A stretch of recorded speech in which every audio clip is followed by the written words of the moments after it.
তখনই জাতীয়তাবাদের জাগরণটা আসে। আর সেই সময় বঙ্গবন্ধু 6 দফা ঘোষণা করেন এবং এর পরবর্তী পর্যায়ে বঙ্গবন্ধু গ্রেপ্তার হয়ে যান, জেলে যান। ছাত্রদের 11 দফার সংগ্রামটা আসে। তো 11 দফা চলতে চলতে 11 দফার সাথে আমরা যারা ছাত্রলীগ করছি তারা আবার 6 দফাকে ইনক্লুড করে ফেললাম।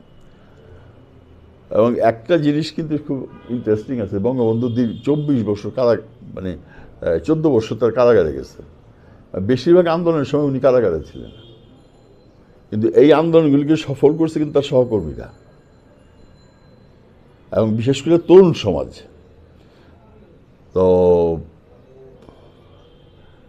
যেমন তোমার এই 69 গণ আন্দোলন, মানে একটা এক্সাম্পল দিই। আগরতলা ষড়যন্ত্র মামলায় 67 বঙ্গবন্ধু গ্রেপ্তার হয়ে গেলেন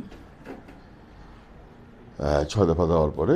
67, 68, 69 পর্যন্ত আন্দোলনে বঙ্গবন্ধুকে এই দেশের ছাত্র সমাজ কিন্তু ইসের থেকে, জেল থেকে মুক্ত করে নিয়ে আসলো। আওয়ামী লীগের সমস্ত নেতারা কিন্তু, আওয়ামী লীগের মাঠ পর্যায়ের নেতারাও কিন্তু বাড়িতে থাকতে পারেনি, তারাও কিন্তু সব জেলে বা ফেরার। আর সিনিয়র র্যাঙ্ক অ্যান্ড ফাইল তো সব জেলের ভিতরে। শুধু ছিলেন মিজানুর রহমান চৌধুরী বাইরে, উনি পার্লামেন্টের নেতা ছিলেন বিরোধী দলের। আর হলো আমেনা বেগম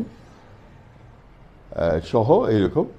আর ওবায়দুর রহমানও কিন্তু জেলে, শাহিদুর রহমান জেলে, শামজ্জাম জেলে, রাজেক ভাই জেলে, মনি ভাই জেলে, মানে এরপরে যে ছাত্র নেতারা ছিল তারাও জেলে।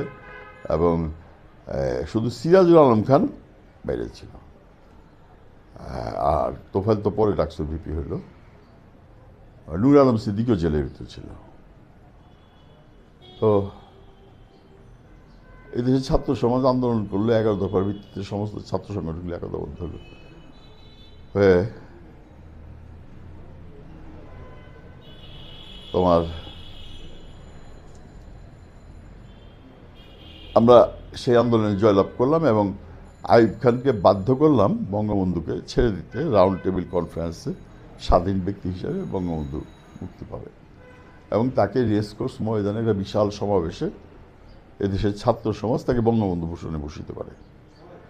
এটা কোনো সরকারি তকমা না, কিন্তু এটা এদেশের যুব সমাজ, ছাত্র সমাজ, সাধারণ মানুষের দেওয়া একটা তকমা।